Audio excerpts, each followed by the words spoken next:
Welcome back to TinyTalkTV. This is episode 5. I'm Brian Sodre, Angela Pena. And I'm Sal de Benedetto. and today we'll be talking about affordable housing.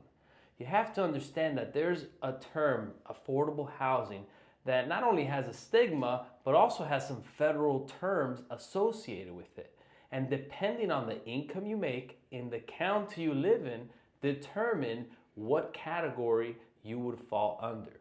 Depending on the category you fall under, based on your household income, is the kind of person that can benefit from all different types of government grants and affordable housing benefits that are available to the public through nonprofit organizations, through county programs, through federal programs, state programs. There's so much money out there and that you can possibly take advantage of. So today, we want to outline a particular group of people that each one of us feel we can relate to. That's our target market, the kind of people we relate to most. Sal's going to start us off with his group, his target market, the kind of people that most can benefit from our products in a particular category. Take it off, Sal. Yes, Brian. Thank you so much. So the first type of client that I see a lot is mostly the young families, ages 25 to 35.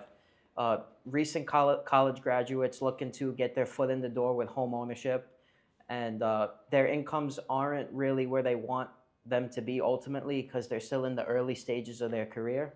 So having this opportunity for them to get in the door and purchase a lot, for example, in Lehigh Acres, use that lot as collateral to get a down payment to put up a brand new home. I mean, locally, you can't even put up a brand new home for under 300,000, even 250, without it being, built in the 1970s or 80s. It being a mobile home and just having that, great feeling of owning the land and having a brand new construction home at, that young of an age, I feel like is a huge advantage that not a lot of other companies offer. Home ownership's important. I think we can all agree about that. Tell us a little bit more about how old are these people? I would say the age range would be roughly 25 to 35 years old. Okay. Would they be married or together? They would be together, I'm assuming? I would say most frequently boyfriend and girlfriend, if not newlyweds. Okay, Just looking to purchase a home before they get married. And what would be that household income? It's common for young adults to live together now to share those expenses. We've seen Yes. that now more than ever. What would you say is the household income there? I would say probably gross 70 to 80K annually. Okay. Some examples of the kind of careers that they have? I would say teachers in the school district. Oh, do most of these couples have any pets? Yes, I would say a lot of them like their dogs. Everybody loves their dogs, right? They're the new babies. They're the new babies. So let's talk about that. I think in our generation right now, we're seeing a significant decrease on couples having children. They're waiting a little bit. Would you agree with that? I would. Yes, I would actually agree because I have actually adult children and they're like no children. I am a grandmammy of pets. So we have Teddy, Gizzy, and Coco. That's it.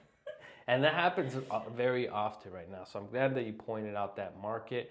Let's talk a little bit more about that income, the household income, and the amount of people that live there.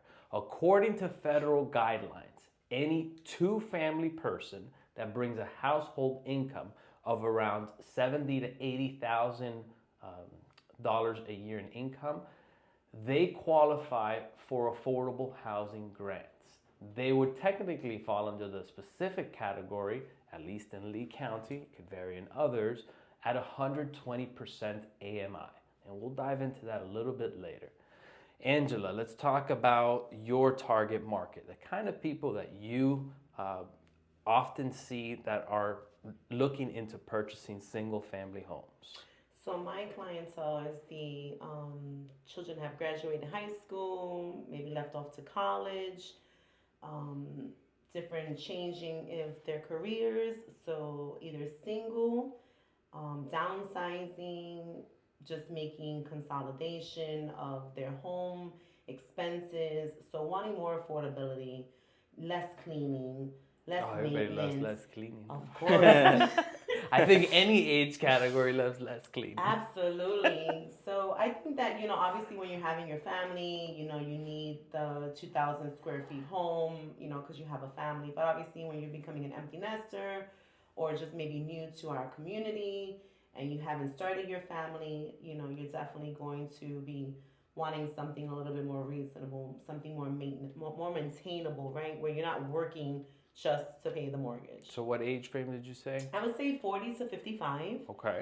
Yes. What would you say is their average income?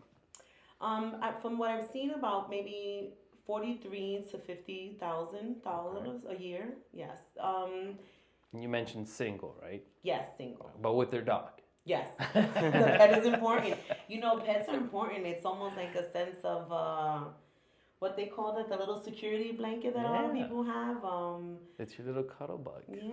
And So you don't have to take them out on nice dates, just a little treat. they're high maintenance, believe it or not. That's true. They are. Depending on what kind of dog it is. The grooming and everything and the love, yes.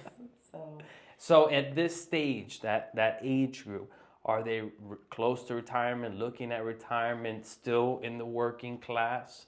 I believe still in the working class, but definitely wanting to, like I said, more consolidate. I always say less is more, and that I'm a big fan of that, right? Because the more you have, the more you have to pay.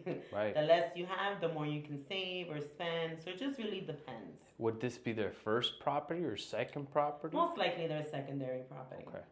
Maybe selling a larger home to get a smaller home, or adding an expansion to their home. And I love how you talked about that, because what I've realized now more than ever is people always talking about, well, my expenses are high.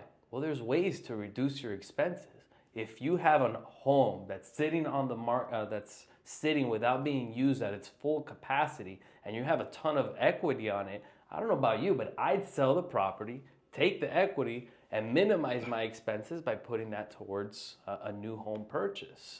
Absolutely. Preferably a tiny home, right? Tiny home, for sure. And well, another- I want a tiny home.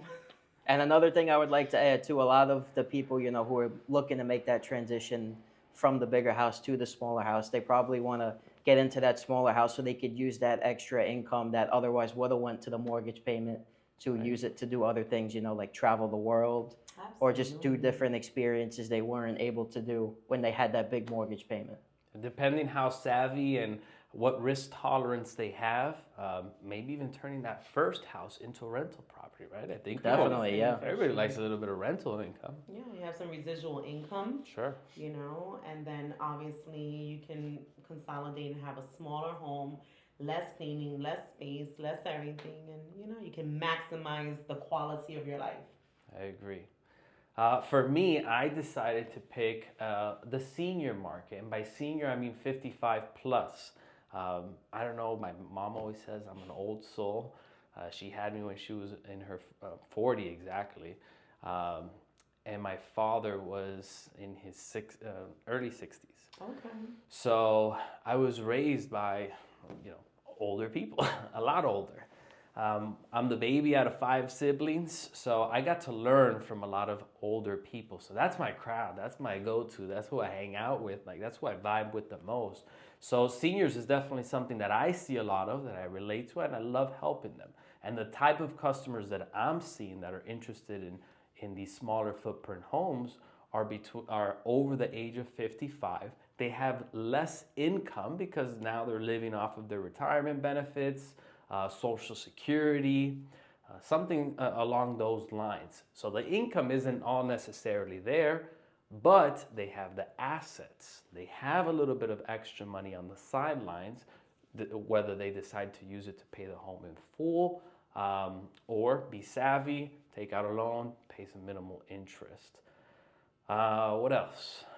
No, I think you made an excellent point there, only because, right, once you become a senior, you're 9 out of 10 times people are on a fixed income, they're retired, Social Security doesn't pay a lot.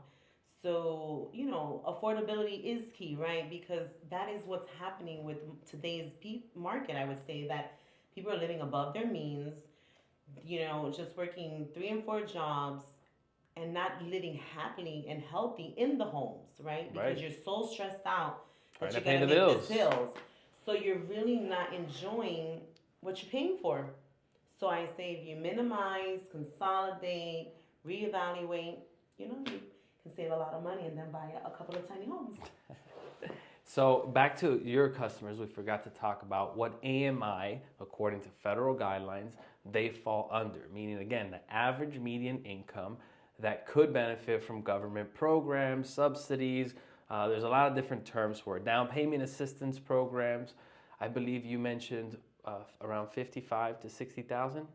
Well, there's that the income level. Yeah. So for about 50,000 of the income level for a single person, about $50,000, there are grants available to help with the down payment assistance. Right. So you program. were saying around 50,000 is Yes. okay. So for $50,000 for a single person, they would fall under 80% AMI. That is correct. Yes. So at 80% AMI, you can take advantage of even more financial benefits that would assist in the purchase of a home, whether it's new construction or an existing dwelling. For my scenario, I would like to say a married couple. I believe in love. I'm a love kind of guy. They've been married forever and they're going to die together. So a married couple bringing in about $40,000 in income, that category would be 50% AMI. Again, another category that would take advantage of even more financial benefits. Why are we talking about this? Because there's programs out there to help you buy a house. Whether it's your first investment, your first property, a secondary home that now makes more sense for you, or an investment property. There's programs for everybody, not only on the financial assistance, but on the lending side.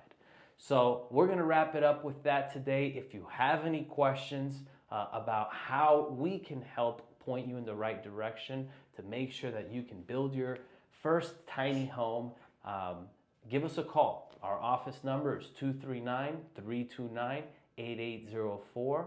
I'm Brian Sodre. Angela Pena. And I'm Sal De Benedetto. And don't forget, you can find us on all platforms, including Spotify and Apple Podcasts. Till the next episode, thank you guys for watching. Let's build tiny together.